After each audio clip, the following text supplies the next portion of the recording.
A falta de diálogo entre o governo e o agronegócio é extremamente preocupante.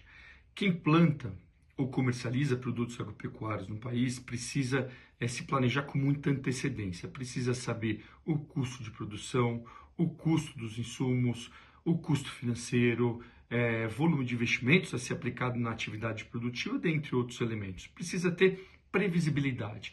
E quando mudanças repentinas como essa, de aumento da tributação que impacta no custo do financiamento, né, um custo já elevado em função da alta taxa de juros que vigora no país, isso desorganiza todo o planejamento do setor produtivo e, consequentemente, impacta no resultado da produção agrícola do país. O impacto direto do aumento da tributação em instrumentos como a LCA, CPR, CRA, dentre outros, é o aumento do custo do capital.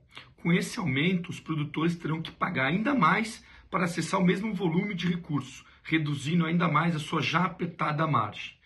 E o crédito, né, que já é caro, fica ainda mais caro e, consequentemente, até proibitivo, sobretudo para os pequenos e médios produtores. A elevação do custo financeiro em função dessa nova tributação pode fazer com que alguns produtores deixem de captar recursos ou reduzam as suas captações.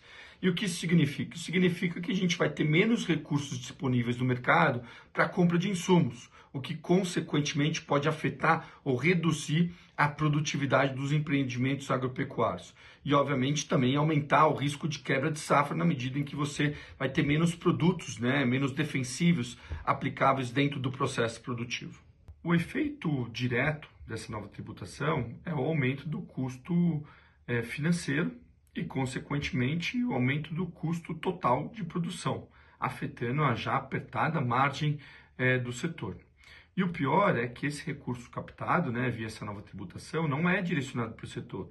Ele é direcionado para a política de ajuste fiscal do governo, que insiste em fazer política de ajuste fiscal via aumento de tributo e não redução de despesa, como deveria ser. A nova tributação, se mantida, ou seja, se não rejeitada no Congresso Nacional, ela tende a afetar substancialmente o investimento em tecnologia e infraestrutura.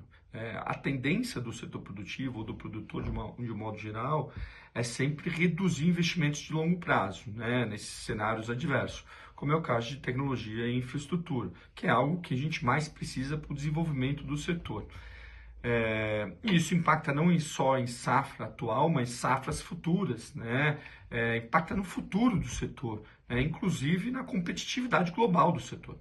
A não aprovação dessa nova tributação não tende a afetar diretamente os recursos do Plano Safra. Porque os recursos desse plano, eles advêm majoritariamente de orçamento público, de fundos constitucionais com regras próprias. O que o governo está tentando fazer com essa nova tributação é compor parte do seu caixa para fazer um ajuste fiscal e não financiar o crédito rural. Ou seja, a não aprovação dessa medida não deve ter um impacto político fiscal para o governo, mas não deve comprometer a execução do Plano Safra.